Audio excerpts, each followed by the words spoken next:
महाराष्ट्र ही संत महाराजांचे व राष्ट्रपुरुषाची भूमी म्हणून ओळखले जाते व बीड जिल्हा हा विद्यार्थ्यांना ज्ञानदानाचे पवित्र कार्यक्रम घडवणाऱ्या शिक्षकांची पावन भूमी म्हणून समजले जाते। त्या धर्तीवर बीड जिल्ह्यातील केज तालुक्यातील कानडी माळी या गावचे सुपुत्र सन्माननीय रामकिसनजी रावसाहेब बीड जिल्ह्याच्या भूमीवर आणि महाराष्ट्राच्या धर्तीवर गेल्या 36 वर्षापासून विद्यार्थ्यांना ज्ञानदानाचे पवित्र कार्य करत होते। त्यांना विद्यार्थ्यांना महाराष्ट्राच्या सरकारी नोकरदार बनवले आणि या देशाची सेवा करण्यासाठी सैनिक बनवले। ज्या विद्यार्थ्यांना ज्ञानदानाचे पवित्र कार्य सरांनी शिकविले त्यांना आदर्श करायले, कारण अत्यंत शांत संयमी व शिक्षण क्षेत्रातील महान तुरा मनुष्यने रामकिसनजी रावसाहेब यांच्याकडे पाहिले होते। सरांनी ज्ञानदान करीत असताना अनेक शाळेमध्ये नोकरी करून आपल्या नोकरीची छाप पाडून राखली आणि भविष्यात देखील मुलींच्या आयुष्याने शिक्षण क्षेत्राच्या माध्यमातून अर्पण करे।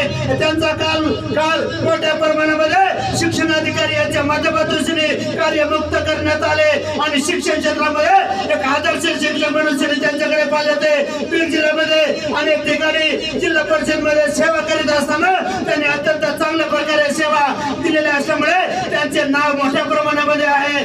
सरांचा पडेल करे सर आपल्याला शिक्षण सेवेतून कार्यमुक्त झालेले असल्यामुळे शासनाच्या वयोमानानुसार आपण सेवा समाप्ती झालेल्या असल्यामुळे आपला न भूतला भविष्याचा शिक्षण क्षेत्रातील अनेक अधिकारी कर्मचाऱ्यांच्या माध्यमातून सेवा समाप्ती देण्यात आलेल्या असल्यामुळे आपण जे आदर्श म्हणून शिक्षण सेवेमध्ये एक पायंडा घालून विद्यार्थ्यांना ज्ञानदानाचे कार्य करून पाहण बनवले, सरकारी नोकरदार बनवले व आपला कार्यमुक्त माणसाने काल परवा दिवशी सन्मान झाला त्याबद्दल आपण शिक्षण क्षेत्राविषयी काय म्हणू इच्छिता?